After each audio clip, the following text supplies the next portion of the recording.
So guys, in this video we are going to solve a question called Trecor Company. In this question we have to find out two things: the net present value, which is part A, and the second is the return on capital employed, which is also called accounting rate of return, the ARR, based on the average investment, and comment on the findings. So let's first solve it for a net present value. What is this question? The Trecor Company plans to buy a new machine to meet expected demand for a new product T. This machine will cost $250,000, that is the initial investment, and last for 4 years, at the end of which it will be sold for $5,000. Trecor Company expects demand for product T to be as follows. Here is the annual demand. The selling price for product T is expected to be 12, and the variable production cost is 7.8, whereas the additional fixed cost will be 25,000, and all of these are in current price terms, that is without inflation, and inflation rates are as follows: 3% for selling price, 4% for variable cost, and 6% for fixed production overheads. Trecor Company has real cost of capital of 5.7%, pays tax at the rate of 30% in arrears, that is 1 year after the profit. It can claim capital losses on 25% reducing balance basis. The general inflation rate is expected to be 5%, where Trecor has a target return on capital employed of 20%. Depreciation, that is accounting depreciation, whereas this one was the depreciation based on taxation, straight line basis over the life of an asset. So while calculating return on capital employed, depreciation that will be subtracting will be based on straight line, but whereas for the NPV calculation, the capital allowance figure will be 25%. So let's start with the sales first. The sales volume for the first year is 35,000. I'll just write 35 as I have already written 3 zeros here, so it's understood that it will be 35,000. So 35 into the price, which is 12, into 1 plus the inflation rate of selling price, which is 3%, raised to the power 1, 433. Now if I copy this formula and paste it for the rest of the 3 years, and then I don't need to do anything else, just adjust the volume. We just need to adjust the volume, which is 40 for the next year, right? Now 40 into 12, that is the price in current price terms. The rate of inflation is still 3%, and the power is now 2. As we have to inflate this price for 2 years, we are talking about the second year, 509. And similarly, we don't need to change anything else. We just need to change the sales volume to 50,000. Here we go. And for the last year, it's going to be 25,000. Similarly, we need to find out the variable cost. Variable cost will be minus 35, the sales volume, into 7.8, the variable cost per unit, into the inflation rate of the variable cost, which is 4%, raised to the power 1, 284. And let me copy and paste it in the rest of the cells. And again, we just need to change the sales volume for every year, right? So for first year it's okay. For the second year we need to change the sales volume from 35 to 40, then 50, and then it's 25,000. So all the variable costs have been calculated. Now comes the fixed cost, which is 25,000 without inflation, and with inflation it has to be multiplied by 1 plus 6%, raised to the power 1,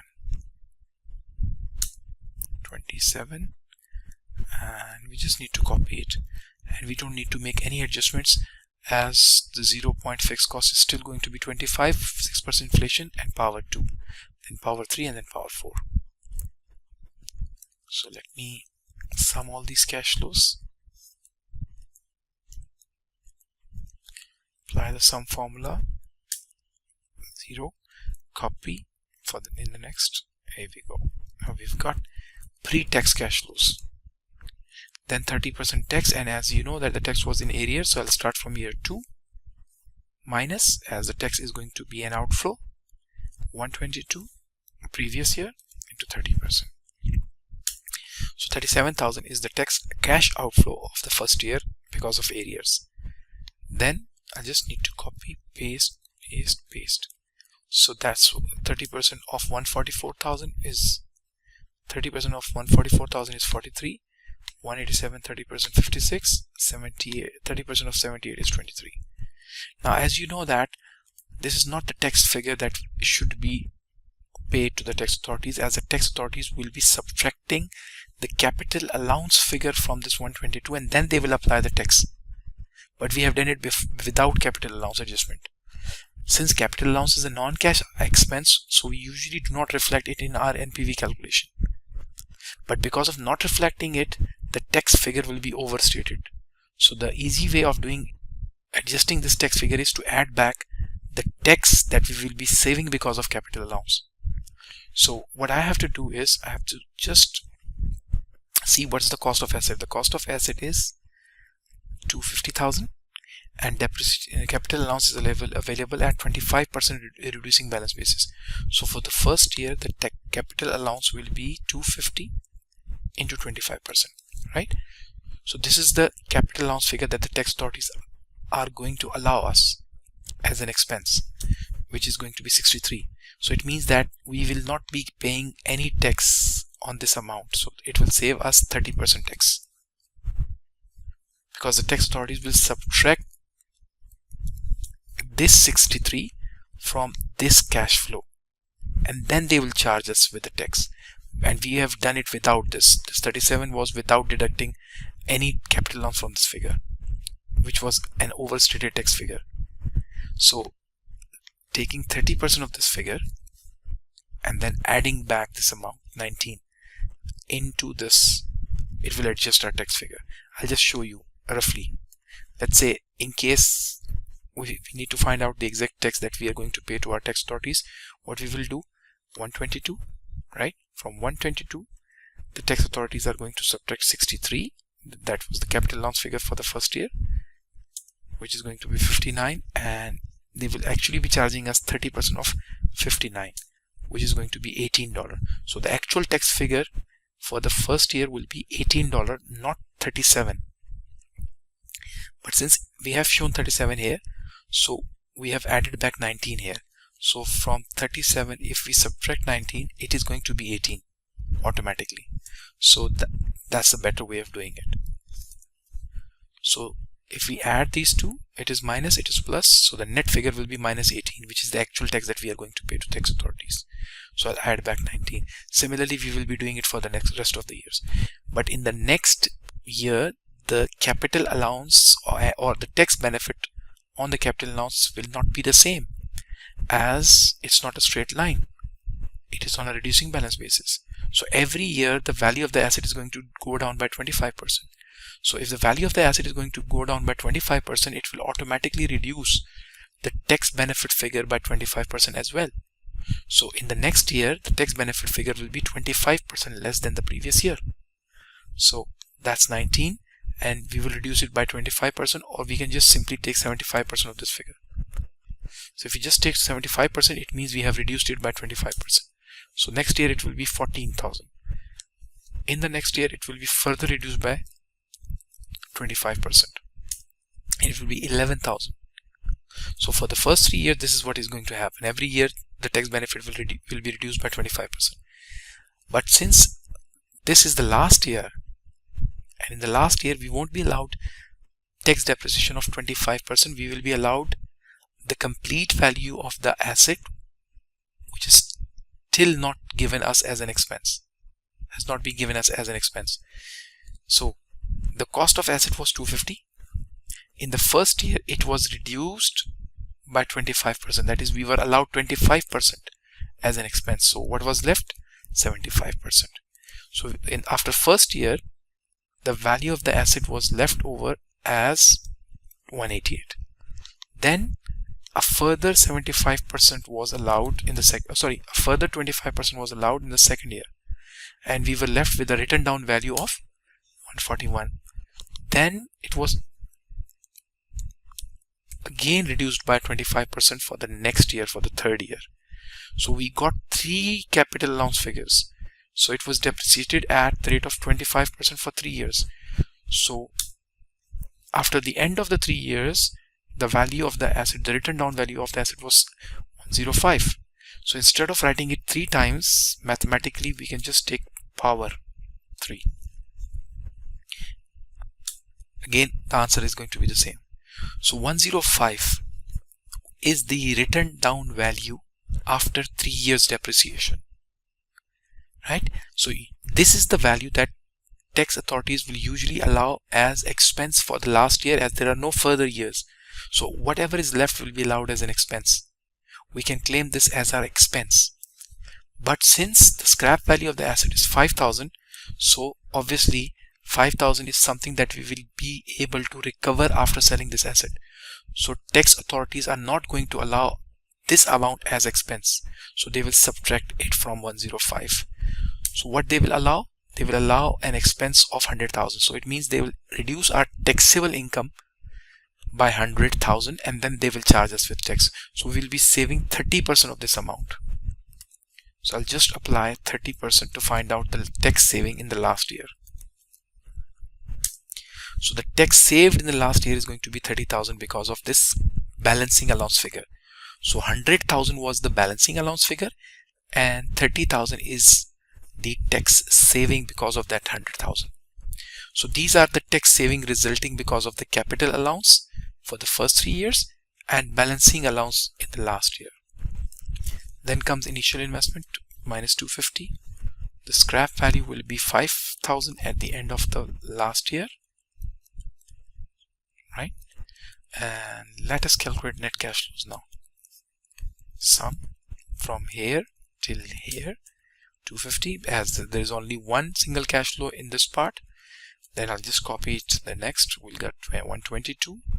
Then in the next 126, 158, 37 and 7. These are the net cash flows. Then comes discount factor, right? So since we have inflated all the cash flows, after inflating the cash flows will be called nominal cash flows. So once we adjust inflation, the cash flows become nominal cash flows. And nominal cash flows are always discounted using nominal cost of capital. But in the question we have real cost of capital instead of the nominal cash flow, nominal cost of capital. So with the help of the Fisher formula, I've written the Fisher formula on the screen. This is the Fisher formula. The Fisher formula helps us calculate nominal rate or real rate or general inflation rate. This inflation rate should always be the general inflation rate. So I need to find out the nominal rate, right? So what I have to do is I'll just pick 1 from the formula. Then I'll add the real rate, which is 5.7%, multiplied by 1 plus the inflation rate. And inflation rate should always be the general inflation rate in case we have many inflation rates. So it's the general inflation rate. So done with this part. But as you know that we have 1 on the other side, and this 1 should be brought to the right hand side, and obviously here it was added. On this side it should be subtracted. 10.99%. So that's the nominal rate, and we should be using this rate for discounting. So the formula for calculating discount factor is 1 plus this rate, right? But since we want this rate to be used for all the years, and I will write this formula and copy and paste it in the rest of the cells. But what Excel will do is it will change these references as I move on. So it is going to change it from I-17 to J-17, then K-17, then 17. So as you know that, look at this, I-17, this is I-17, this is J-17, and we don't have any figure here. So we don't want Excel to take 0 as discount rate. We just want it to take the same discount rate for all the columns. So in order for Excel not to change this reference, we have to insert dollar signs before I and before 17, so that the Excel does not change the reference. Now it is called absolute reference. it won't change it even if we copy this formula to any cell on the spreadsheet. So it will keep it the same. Then power minus and refer it to this column. That's 1. I'll copy it to the next column, discount factor for year 1, 2, 3 and 4 and then 5. Then present values, simply by multiplying these two, 250, and copy paste in the rest of the cells. We've got present values for all the cash flows, and NPV. For NPV we need to take sum of all the present values, 106,000. That's the NPV, right? But I'll show you another formula in which I'll show you another way of calculating, which you can do it in the exam as well. For that, then we don't be needing any discount factors. We won't be needing these two rows, right? We don't need these two rows for the second approach. In the second approach, we have a formula of NPV in the spreadsheet, which is available in the exam as well. So NPV, the rate, right? The rate, comma, the cash flows, but make sure that you don't take these discounted cash flows anymore. We don't need these discounted cash flows for this approach. We just need these net cash flows. But starting from year 1, do not include the year 0, right? This formula has been designed where we have to pick cash flows from year 1 onwards. Students make a mistake. They also include the 0 year cash flow as well. No, don't include it here. So by doing this, it will calculate us the present value of all these cash flows, and then I have to subtract 250. So since there is a minus sign with the 250, so I don't have to write minus here, otherwise it will add instead of subtracting. So I'll just write plus and refer to this cell. It will automatically subtract 250, 106,000. Here we go. Same. So you can use either of these two in your exam. Both are acceptable, both are available, right? Then the next part was to find out the return on capital employed. Okay, there is also a comment part. Comment on your finding. Obviously it's a positive NPV, so the comment will be to accept this project because the project has a positive NPV. That's it. This is the comment. Accept this project as the NPV is positive. Then we have to find out accounting rate of return, the ARR. Calculate the before tax rate of return. So calculate the before tax return on capital employed. So before tax return on capital employed, we need to take pre-tax cash flows first. And as you know, these are the pre-tax cash flows. These are pre-tax cash flows. But remember, these were cash flows. We have to subtract depreciation to find out the profits. So first pick up these cash flows. I'll just have to refer to these, and you can see I'll just refer to these cash flows. I've got this 122, 144, 187, 178.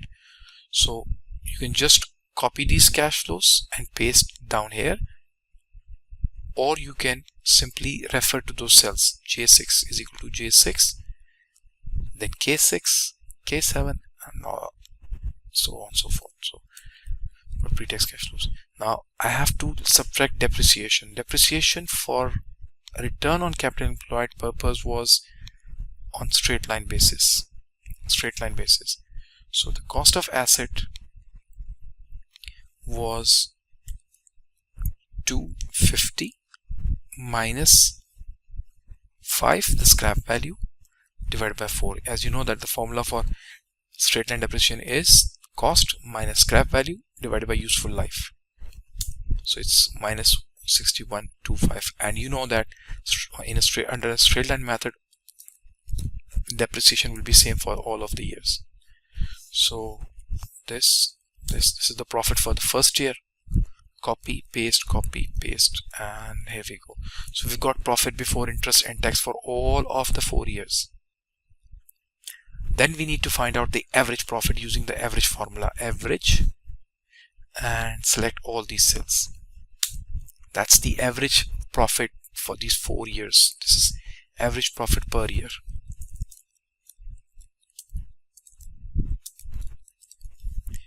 Then we need to find out average investment. Average investment will be equal to initial value, the cost of the asset, the initial investment, 250, plus the value of investment after the end of 4 years, which is 5,000 scrap value, divided by 2. So the value at the start plus the value at the end divided by 2. That's the average investment formula, 128. That's the average investment. And for ARR or ROCE, return on capital employed, we need to divide average profit by average investment simply, 56%. So accounting rate of return is 56%. And also we have to comment. So since the target return on capital employed was 20%, I'll just write it 20%. So what should be the comment? Should we accept this project or not? Based on ARR, yes. So comment will simply be, since the ARR is greater than the target, therefore we should accept the project. That's it. So that was the solution for Trecor Company. Thank you.